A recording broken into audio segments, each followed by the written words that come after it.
नमस्कार दोस्तों।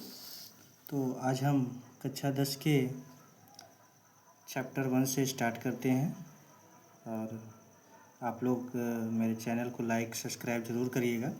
तो आज हम बात करने वाले हैं अध्याय 1 गणित कक्षा 10 वास्तविक संख्या। ठीक है, तो कक्षा 10 के पहले चैप्टर का जो नाम है वह है वास्तविक संख्या। ठीक है, तो पहले चैप्टर करने से पहले अगर हमको संख्याओं के बारे में जानकारी नहीं है तो हम नहीं कर सकते हैं। ठीक है, तो हम सबसे पहले बच्चों संख्याओं के बारे में सीखेंगे। ठीक है, तो संख्या हमारा स्टार्ट होता है पहले प्राकृतिक संख्या। कौन सी संख्या?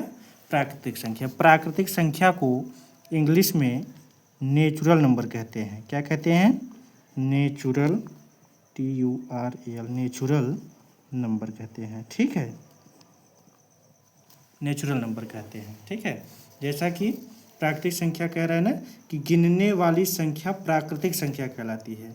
जब हम कोई वस्तु गिनते हैं तो कहाँ से स्टार्ट करते हैं? हमेशा 1 2 3 4 5 डॉट डॉट डॉट तब करके गिनते हैं। तो ये ध्यान देना हमेशा कि जो गिनने वाली संख्या होती है, जहाँ से गिनती स्टार्ट होती है, उसको क्या कहते हैं? नेचुरल नंबर यानी कि प्राकृतिक संख्या कहते हैं। जैसे में हम क्या लिख सकते हैं? जैसे हम क्या लिख सकते हैं?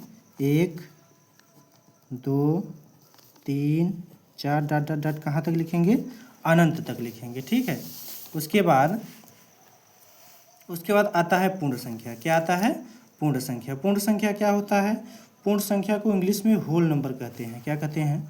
WHOLE, whole number, NUMBER। ठीक है, तो प्राकृतिक संख्या के समूह में शून्य यानी जीरो शामिल करने पर जो संख्या प्राप्त होता है उसे क्या कहते हैं? पूर्ण संख्या कहते हैं। ठीक है, जो संख्या प्राप्त होता है पूर्ण संख्या कहलाता है।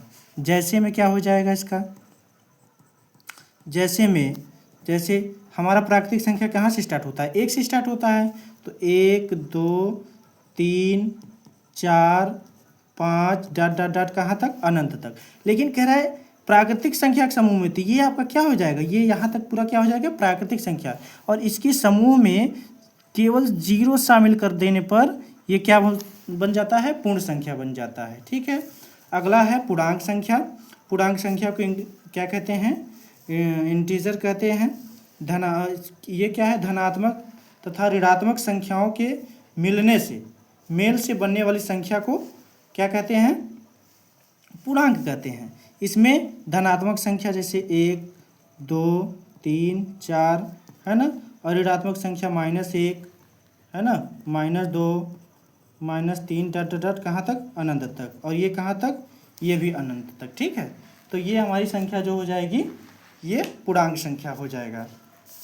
उसके बाद हम देखेंगे विषम संख्या के बारे में। कौन सी संख्या के बारे में?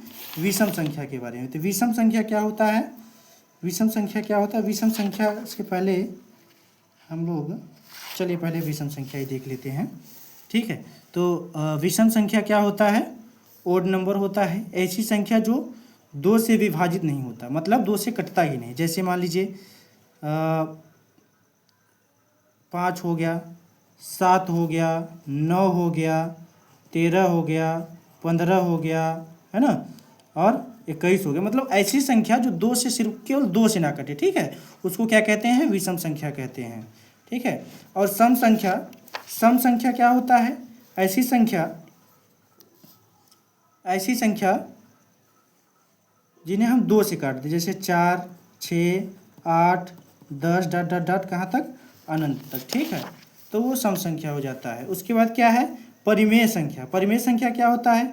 परिमेय संख्या को इंग्लिश में रेशनल नंबर कहते हैं।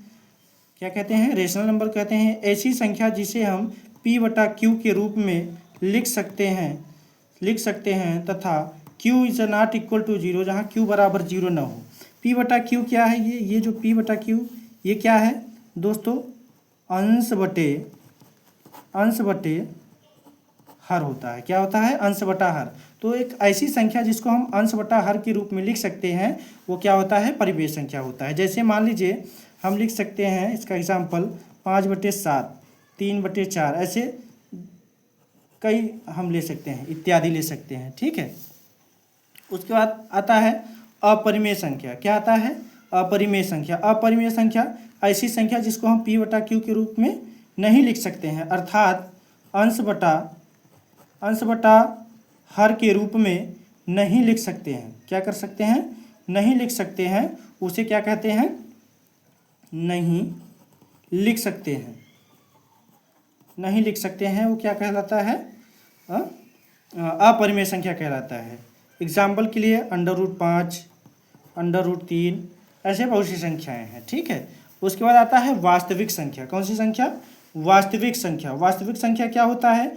जो परिमेय, जिसमें परिमेय संख्या और अपरिमेय संख्या दोनों हो, वो क्या होता है? वास्तविक संख्या होता है। क्या होता है? वास्तविक संख्या। परिमेय संख्या जैसे 3/4, 5/2, ये सब क्या है? परिमेय संख्या है, 5/3। और अपरिमेय संख्या √5 और √3, ऐसे इत्यादि। ठीक है। ऐसे बहुत सी संख्या हैं, ठीक है, जिनको हम वास्तविक संख्या कहते हैं। उसके बाद आता है भाज्य संख्या। भाज्य संख्या को इंग्लिश में कंपोजिट नंबर कहते हैं। तो क्या होता है? ऐसी संख्या जो किसी भी संख्या से विभाजित होता है, किसी भी संख्या से क्या हो? कट जाए, तो वो क्या होता है? भाज्य संख्या। जैसे मान लीजिए 24 है। ठीक है। ये क्या हो गया? किसी भी संख्या से कट जाएगा, मतलब 2 से भी हो सकता है, अगर 2 से कट जाए, 2 से काटेंगे, है ना, तो 2 से क्या काटेंगे, कितना हो जाए? 2 × 2 कट जाएगा, फिर 4 उतारेंगे, फिर 2 दूना 4। ठीक है, ये भी कट जाएगा। अगर मान लीजिए हम 3 से काटते हैं 24 को, तब भी कट जाएगा। मतलब एक ऐसी संख्या लें जो किसी भी संख्या से क्या हो? पूर्णतः कट जाए, तो उसे हम क्या कहेंगे? भाज्य संख्या कहेंगे। ठीक है। अभाज्य संख्या एक ऐसी संख्या जो किसी भी संख्या से कटता ही नहीं है। जैसे मान लीजिए 7 किसी से कटेगा? नहीं कटेगा। 11 किसी से कटेगा? नहीं कटेगा। 17 किसी से कटेगा? नहीं कटेगा। 19 किसी से कटेगा? नहीं कटेगा। तो ऐसी संख्याएं हैं, जो ऐसी संख्याएं हैं, उन्हें हम क्या कहेंगे? अभाज्य संख्या। क्या कहेंगे? अभाज्य संख्या कहेंगे। उसके बाद आता है सअभाज्य संख्या। सअभाज्य संख्या इंग्लिश में क्या कहते हैं? को प्राइम नंबर कहते हैं। ऐसी संख्या जिनका HCF यानी मसा करने पर क्या हो? 1 आता हो। क्या होता हो? 1 आता हो, तो उसे क्या कहते हैं? सअभाज्य संख्या कहते हैं। ठीक है। जैसे 7 का जब करेंगे तो क्या हो जाएगा? 1 आएगा, है ना, 5। ठीक है। ऐसी इत्यादि बहुत सी संख्या ले सकते हैं। और मैं आगे हमारे चैनल को लाइक सब्सक्राइब करिए। धन्यवाद।